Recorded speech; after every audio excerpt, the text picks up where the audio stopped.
Welcome back to another episode. Today we have a question which says, "Yo, my eyes are improving but very lightly over months, but just wondering, what's your eyesight now?" Well, thanks for that question. It's a good question, and my eyesight is still 20/20.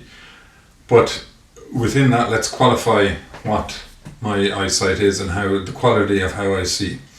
If you embark on this DIY project, which is improving your myopia and your eyesight, you will notice very quickly that your eyesight fluctuates throughout the day, and some days are better than others, some parts of the day are better than others. Depending on what you eat can influence how you see as well. So for example, if you get a terrible night's sleep, you'll notice in the morning that your vision isn't that clear. If you get a really good night's sleep, on the contrary, your vision will be quite good in the morning. I notice for myself, if I drink coffee and look at an eye chart, I notice that my vision is clearer. So that stimulant, which is caffeine, really locks in my vision and helps me to see clearer than I would ordinarily. But yeah, so you notice this over time, that your vision changes, and as you go along through the day, as you get tired, you feel tired, often your eyes feel tired also. So you will probably not see as well at the end of the day as you did at the beginning of the day, all things being equal. So yeah, as I've talked about in this channel, I got back to 20/20 in the year 2020, so that was when I was 36, and I'm now 41, so it's been 5 years since I got back to 20/20, and I've not worn glasses at all in that time. I don't wear them for driving, I don't wear them for anything that I need to do. And so, has my vision been perfect during all that time? And to answer that question honestly, it's fluctuated.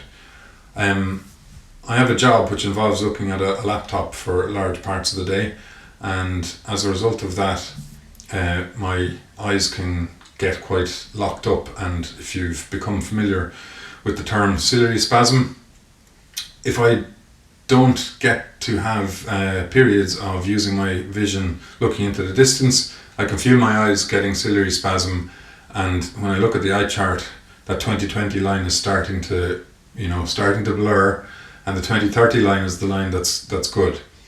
But having done this for so many years, I don't worry about that, because I know, what do I have to do? I've got to give my eyes the stimulus to get back to 20/20, and when you're just freeing up ciliary spasm, which is classed as pseudomyopia, which is a scientific term, which is not genuine myopia. That's myopia brought about by having that ciliary spasm. It's not myopia brought about by lengthening of the eyeball, which is what I suppose genuine myopia is. So once you're in that ciliary spasm, pseudomyopia range, it's quite easy to get back to 20/20.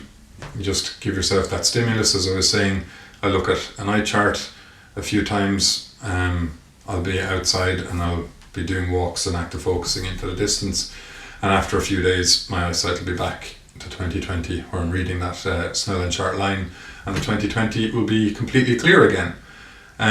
So yeah, I think it's very encouraging for people to know that, because I've talked to clients that they will worry that they feel like their eyesight's getting better, but then as they're noticing how their eyesight works, in the nighttime, they say, "I can't see in the nighttime," and they get worried that their eyesight's not improving. But that's completely normal. In the nighttime, you're not going to see as well as you see in the daytime, because there's less light entering your eyes, and the less light that enters your eye, then the more magnified or exaggerated your refractive error is. So one time you will notice this the most is at dawn and dusk, that twilight region. So you might see quite well in daylight, like at midday, and you mightn't actually see too badly in the nighttime, but that period there, twilight, where there's not a lot of light, you might notice that that's the most challenging time for you to see. I've spoken to a lot of clients that that's the case, but that's just an example of where you pay attention to how your eyes work, and you will see that it's a state of seeing. It's a refractive state. That's what what seeing is. If you're myopic, that's a refractive state where you can't see into the distance, but it's not permanent. It's just a state of being, just like anything else in the body. If you are a very stiff person and you start to work on stretching and opening up your body and increasing the range of motion in your joints, you do that gradually, but over time you can loosen your body up. And it's similar in improving your eyesight, because as I talked there, if you've got pseudomyopia, which is the ciliary muscle being in spasm or held tightly, then you're working on the neurology just to release that. And then also, if you've got more than just a pseudomyopia, if it's a genuine myopia where the axial length of the eyeball has increased, then by practicing active focus on things that are just slightly blurry, your eyeball, I contend anyway, I don't have scientific proof of this because I haven't done any studies, because I don't have millions sitting in the bank to conduct such a study, but there are studies that have shown, at least within 60-minute periods, when you induce myopic defocus on the eye, that's the same as what I'm talking about, giving a little blur challenge to the eye, which focuses the light just in front of the retina, that encourages the eyeball to shorten. So in studies of 60-minute duration, they've noticed that the axial length of the eyeball has indeed decreased. So that's just a 60-minute study. This hasn't been done for following somebody for days and months, because as you can imagine, that type of study would cost absolutely ridiculous amounts of money. But it's my contention that you can extrapolate that, and daily practice will reduce the length of the eyeball and improve your myopia. Because as I see it, if you pardon the pun, seeing clearly is coordination between the nerves, the neural pathways and the muscles around your eye. And if you can get them all working the way they should be working, then you'll see clearly.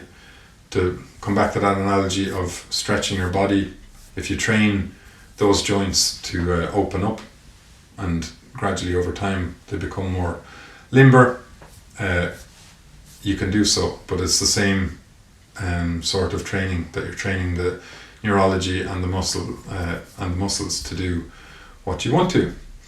So yeah, that's where my eyes stand at the moment. I hope that answers your question. Just wanted to go into a little bit more detail there to describe the whole journey, because this improving your eyesight journey is a DIY project that you have to be tenacious to take on. You have to be willing initially to learn how to do it, and secondly, you have to invest the time, which is daily practice of giving your eyesight a stimulus to improve.